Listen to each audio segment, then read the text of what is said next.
Breaking news पर चलते हैं। लक्ष्मण जी, क्विकली आपके पास 45 सेकंड्स हैं, बताइए क्या एक्सपेक्ट कर रहे हैं आप सर्वे में?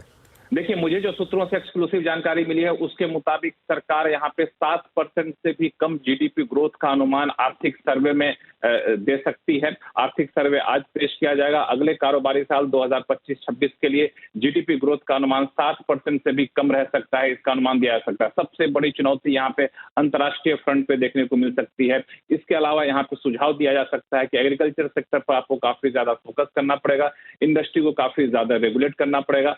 चाइना की चुनौतियां, एआई से रोजगार पर चुनौतियों का जिक्र यहाँ पे आर्थिक सर्वे में किया जा सकता है। लक्ष्मण जी, शुक्रिया आपका। अनुज, 7% से नीचे है तो आई थिंक मार्केट जानता है ये चीज़। जब इसमें इस साल में ऑलरेडी इतना मतलब ग्रोथ है, तो अगले साल एकदम से जंप तो होगा नहीं।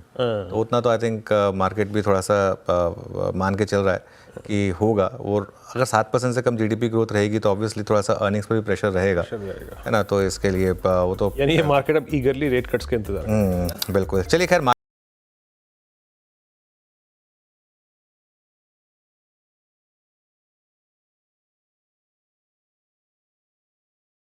लक्ष्मण जी के पास वापस चलते हैं और अब डिटेल में समझते हैं, उसके बाद हम क्विक सिंगल्स लेंगे। लक्ष्मण जी, बताइए क्या क्या आने वाला आज सर्वे में?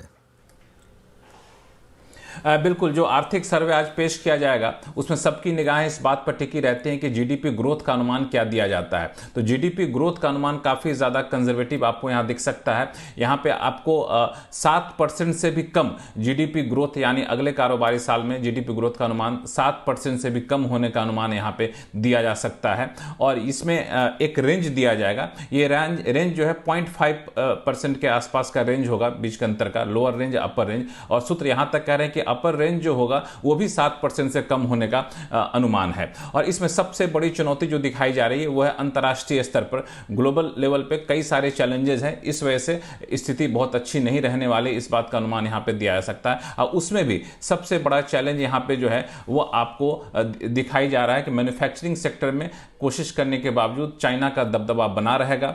जीडीपी के मुकाबले जो अंतर्राष्ट्रीय ट्रेड है भारत का, ग्लोबल ट्रेड है भारत का, वो बहुत अच्छा नहीं रहने वाला है, उसमें गिरावट बनी रह सकती है। ये एक चुनौती दिखाई जा रही है। और जो इसमें कई सारे सुझाव दिए गए हैं, दो सुझाव काफी ज्यादा महत्वपूर्ण है। पहला कि आपको डीरेगुलेशन और ज्यादा बड़े पैमाने पर करना पड़ेगा। डीरेगुलेशन का मतलब डिसइन्वेस्टमेंट ना समझें, शायद डिसइन्वेस्टमेंट पे बहुत ज्यादा जोर आर्थिक सर्वे देता हुआ आपको ना दिखे। तो डीरेगुलेशन का मतलब होगा नियम कानून को ज्यादा और आसान करिए बड़े उद्योगों के लिए, एमएसएमई के लिए। दूसरा, जो ग्रोथ का ड्राइवर क्या रहने वाला, तो इकोनॉमिक सर्वे इस बात का जोर दे सकता है कि ग्रोथ का ड्राइवर आपको हर हाल में एग्रीकल्चर ही रहेगा। एग्रीकल्चर आपका मजबूत पक्ष है, एग्रीकल्चर पर ज्यादा जोर दीजिए। एम्प्लॉयमेंट को लेकर एक थोड़ा सा कंसर्न जताया जा सकता है आर्टिफिशियल इंटेलिजेंस को लेकर के, इसकी वजह से एम्प्लॉयमेंट पे असर पड़ सकता है। अब इसका अलग अलग उपाय उसमें सुझाए जा सकते हैं। तो ये मुझे लगता है कि मोटे तौर पे आर्थिक सर्वे का लबोलुआब ये रह सकता है। बिल्कुल लक्ष्मण जी, बहुत बहुत शुक्रिया। तो ये इस समय जो सर्विस हम एक्सपेक्ट कर रहे हैं वो अब आगे बढ़ते हैं। आज का हीरो ऑफ द डे अब है कल्याण ज्वेलर्स। जी हाँ, देखिए मार्केट ऐसा ही है, जो एक्सीडेंट वाले शेयर्स हैं वो भी कभी कभी हीरो बन जाते हैं। और आज सबसे ज़्यादा मजबूती कल्याण ज्वेलर्स में ही है। अब टिकता है या नहीं ये इंपॉर्टेंट है, टिकना ज़रूरी है स्टॉक का, लेकिन 5.5% ऊपर आपको ये स्टॉक ट्रेड करता हुआ दिखाई देगा। और लार्सन एंड ट्यूब्रो ये भी आज का हीरो ऑफ द डे माना जाएगा। अच्छे मूव्स यहाँ पर आ रहे हैं। बायोकॉन लेकर आइए एक बार जरा। अच्छा, आज मेरा सुबह एक बार फीलिंग आ रही थी बायोकॉन को ग्रीन में लेने का, मैंने लिया नहीं, क्योंकि कई बार ऐसा होता है कि जब इतने ख़राब नंबर होते हैं ना तो स्टॉक बॉटम हो जाता है कई बार, क्योंकि सब कुछ प्राइस में होता है। तो बायोकॉन में भी अच्छे मूव्स आ रहे हैं। वैसे निफ्टी कल के हाई को स्ट्राइक कर रहा है 23,315 पर। अब देखते हैं इसको निकाल पाता है या नहीं निकाल पाता है। बैंक निफ्टी हालांकि तो थोड़ा सा वीक है, क्योंकि आईसीआईसीआई बैंक में थोड़ी सी वीकनेस है। चलिए